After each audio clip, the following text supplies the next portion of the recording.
ولایت نیوز میں آپ کا خیر مقدم ہے۔ امریکی چینلز نے غزہ کو لے کر جھوٹی خبریں وائرل کرنے پر معافی مانگی۔ MSNBC نے مسلم اینکروں کو نکالا۔ غزہ پر اسرائیلی جارحیت کے بیچ اسرائیلی وزیر اعظم سے لے کر امریکی حکام تک سب نے فلسطینی مزاحمت کاروں کے خلاف جم کر جھوٹ بولا۔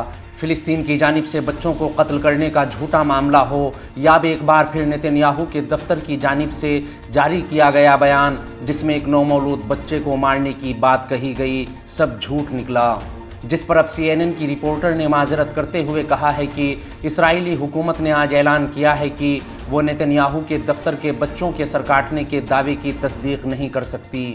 CNN کی رپورٹر نے حماس کی جانب سے بچوں کے سر قلم کرنے کی جھوٹی خبر پر معافی مانگ لی۔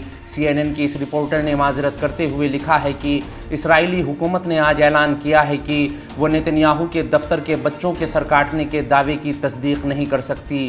دنیا بھر میں نفرت پھیلا کر بس ایک معذرت، نہ کوئی سزا نہ برطرفی۔ ہاں، برطرفی بھی ہوگی تو آپ کا مذہب دیکھ کر۔ امریکہ کے ہی ایک دوسرے میڈیا ہاؤس MSNBC نے 3 اینکروں کو صرف اس لیے نوکری سے نکال دیا کیونکہ وہ مسلمان تھے۔ سمافور کی رپورٹ کے مطابق ذرائع ابلاغ کی مجرمانہ خاموشی کے درمیان MSNBC نیوز چینل نے صہیونی حکومت کے خلاف حماس کی کارروائی کے بعد اپنے 3 مسلمان اینکرز کو ہٹا دیا ہے۔ اس نیوز نیٹ ورک نے اپنے مشہور میزبان مہدی حسن کی میزبانی میں جمعرات کی شب کا اپنا مقبول پروگرام نشر نہیں کیا۔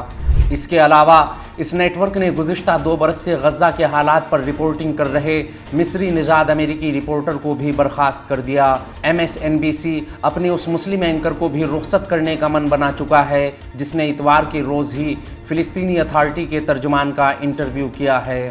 اس خبر میں فی الحال اتنا ہی۔ قومی، بین الاقوامی اور عالمی اسلام کی اہم خبروں سے باخبر رہنے کے لیے ولایت نیوز سے جڑے رہیے۔